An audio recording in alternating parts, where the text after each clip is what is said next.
We're at the 2-week mark, right on cue, algae. So if you remember in the previous episode, I said algae will happen. Like 9 times out of 10 in any tank, you're gonna get it. And we've got quite a lot going on here. It's not a huge amount, it's not unmanageable. It is expected, and I haven't done anything to the tank since we filled up with water. So yeah, it's gonna happen, isn't it? So what I like to do is just let it do its thing for a few weeks.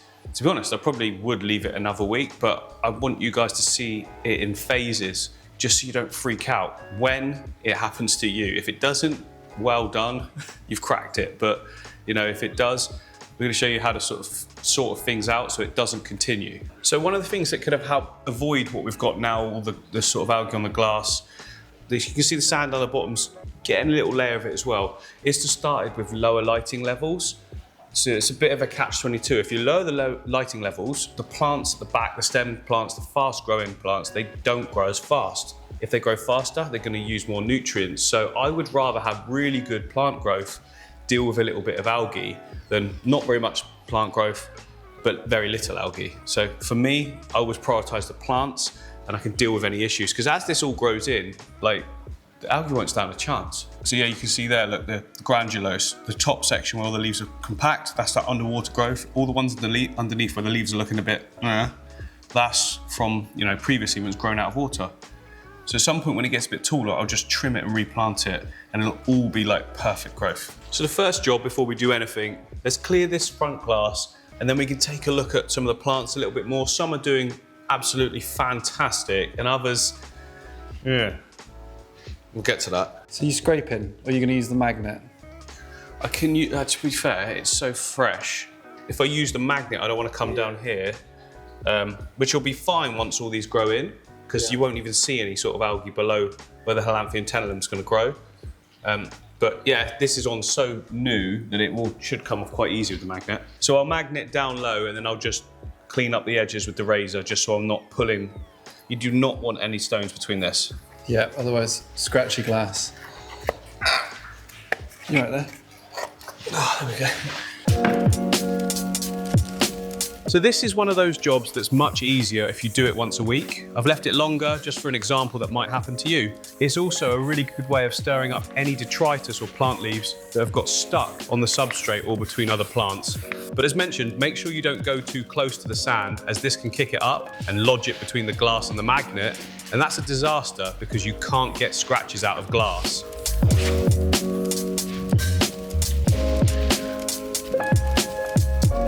That is looking much better. Instantly gives it that sort of HD look again. Now we can sort of scoop out all the crud and the leaves that are floating on the surface. This one can be replanted, of course, this S. repens, but all those other ones, they're just leaves from the bottom part of the plant that just, as we took them out or whatever, yeah, they're immersed growth leaves anyway. They're not underwater leaves. All the underwater leaves on the stems are doing really well. So obviously we're in the fish room, and sometimes there's sand dotted out around everywhere. So I never put these back together. I never put them in there. I always just magnetize them on there, and then no sand or anything can touch them. So I know next time I pick them off, they're all clean. No need for that thumbs up. Sometimes we can be tempted to ignore leaves that are floating on the surface, but I wouldn't do this. They are no longer growing and are just breaking down and effectively becoming food for the algae. Floating stems are not the same because they are still alive and growing. They can just be replanted.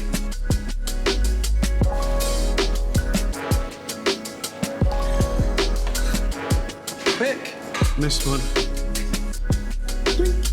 So we've got away with like pretty much most of the plants not having string algae or anything like that on them.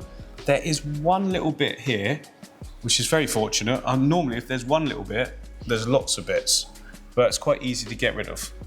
Where's my other brush? In the sink. It's in the sink. Got it.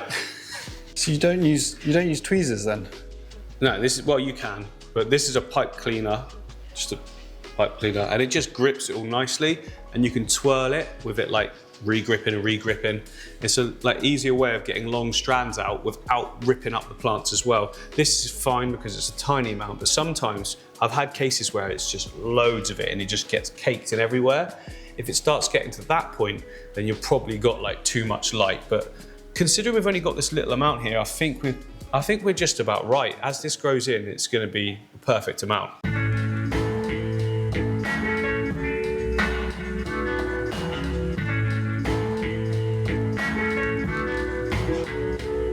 I did that for cinematic purposes. I'm not normally that gentle and slow with it. I just get in there, get it done. Another one. They're everywhere. Got it. Just having a closer look to see whether there's any more. There's not a lot, there's a tiny bit. Where? Just in here. Might as well run the brush through it. Oh, there's crops. There's a little bit on the wood, but once we get some bristlenose in there, they'll sort all of that out. I think we're good. So almost all of the plants are doing really well, but there's some of the foreground plants that haven't really taken. So you can see the glossostigma in the middle here, some of it is just almost completely died back. Now this can sometimes happen and then all new shoots will come out, or sometimes it just won't take at all. It's kind of why I went for several types. So directly next to each other, we've got the glossostigma, we've got the Halampion tenellum, and then behind it there, we've got the Blixa japonica. And then we've got Liliopsis brasiliensis as well. So I've got like a range of 4 sort of plants that either creep or, you know, grow nice and big in an area. So if it doesn't take the glossostigma, it's gonna be covered anyway. I'd like to see it. I mean, like this one right here, you can see it sending out brand new runners that are really fresh. So it might be the case that all the original dies off, but all the new stuff that's grown, that will just continue. So yeah, don't panic too much at this stage. I found glossostigma to be quite a little bit like crypts, where some leaves will die off, but the majority will like either reproduce or it'll be good in the end, hopefully. A similar story with the hairgrass. So this one is growing really nicely and it's actually sending runners out. And then this one here, for reasons we cannot fathom, completely melted off. Sometimes it happens. And then you can see plants like the hydrocotyle here, just looks amazing. Even the leaves that are like grown out of water look amazing. It's just going to keep going from strength to strength, creep into everywhere, just give a little bit of detail. Such a good plant. Always adds a massive punch of green, like no matter where you put it. And then the Echinodoris that Steph saved from little babies, that big leaf you can see coming up there, that is an underwater leaf. It's like growing perfectly straight away. Like they're one of the healthiest Echinodoris leaves I've ever seen, so they're going to look really good in that section, especially with the stem plants all growing up behind it, completely different texture. So the middle section here, right in the background, is where we put a lot of the sort of red plants. Now at the moment they don't look massively red. Sometimes they take a bit of a trim, but also as they grow closer to the light. So they weren't even the colour they are now when they put them in. So that granulose at the back you can see is now getting orangey yellow hues, but as we go a little bit higher, it's going to start going like much deeper red. And you can already see it on the Ludwigia Super Red there. The tips, all the new tips are going red straight away, and it's just going to get way, way more. And then the Hygrophila pinnatifida, which is an epiphyte we stuck on the logs in the middle there. So many brand new leaves. I have never put it in and it take off as well as this. It probably is the proximity to the light, so it's like perfect level for it because it's raised up. And then Java ferns as well are all looking great.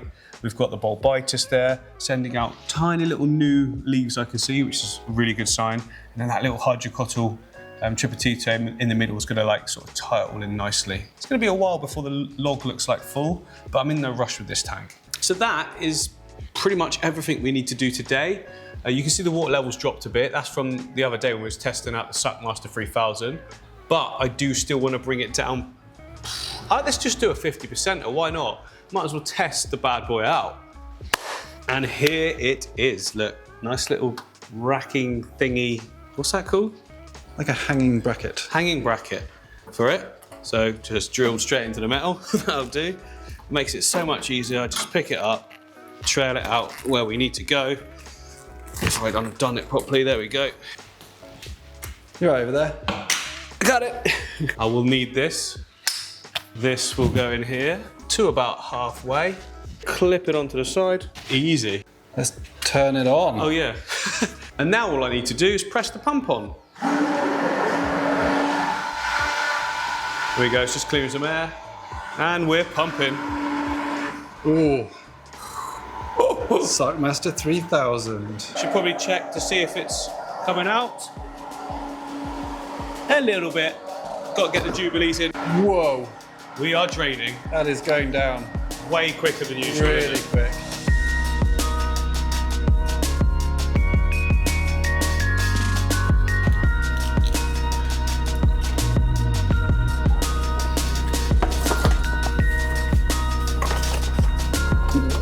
So you can see there's a slight sort of milkiness to the water now. What that is, and I noticed it when I was doing examining some of the plants, it's like the very, very fine dust from the sand was just sort of layered on top of it.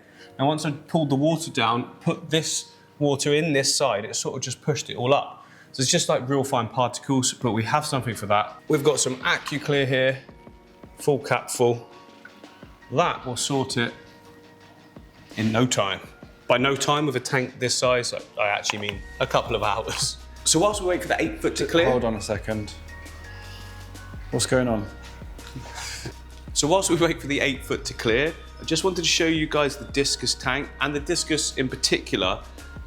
It's very, very apparent now, the genetic difference between like really good genes, good thickness in the, you know, size and everything like that. First of all though, it does need a bit of TLC to the tank.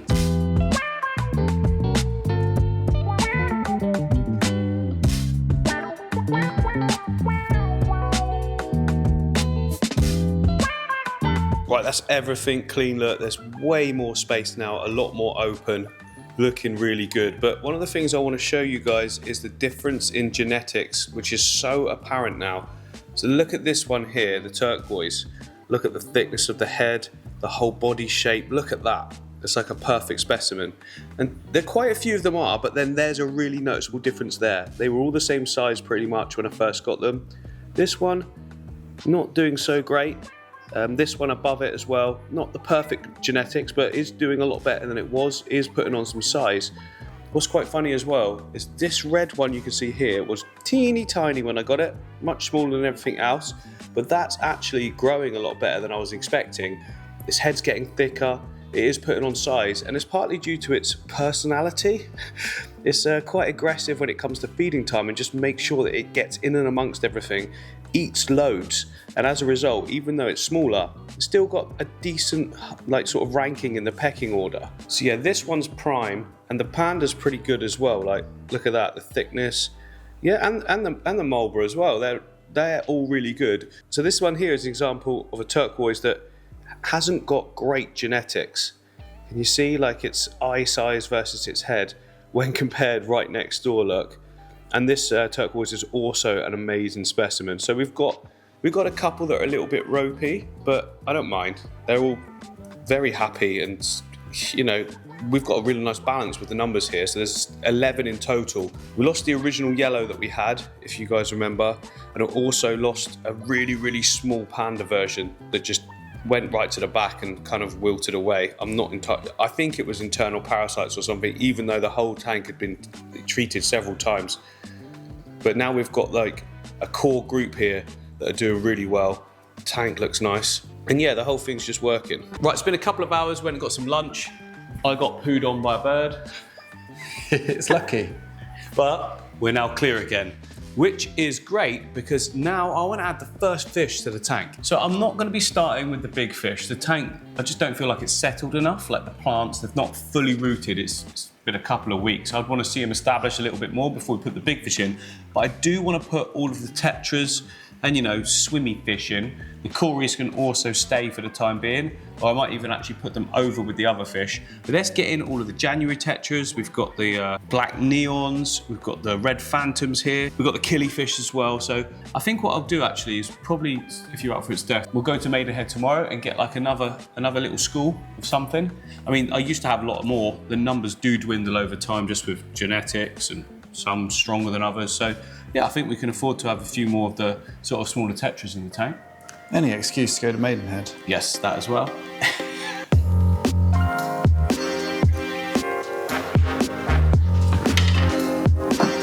Big nets. Did you get anything? Got 2. Well done. It's a lot harder in this empty tank than you think, but 2 is 2.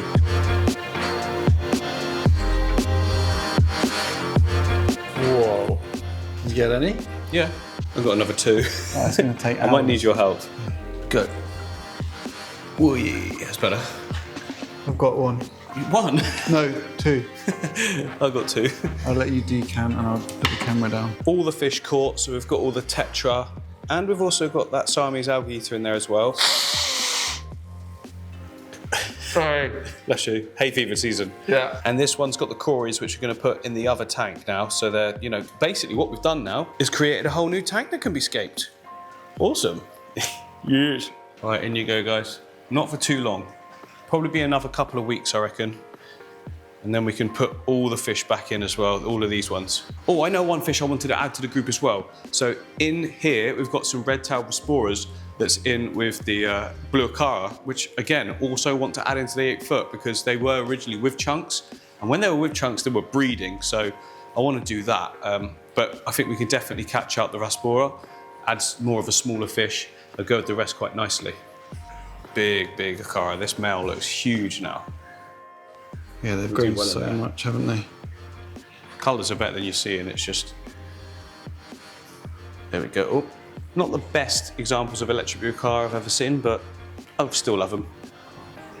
Oh. Right, got the fish. It's time to release. Away you go. Whoa. Wow. Yes, it's still coming. Back in your 8 foot. Oh, that's nice to see, look. Back in their home.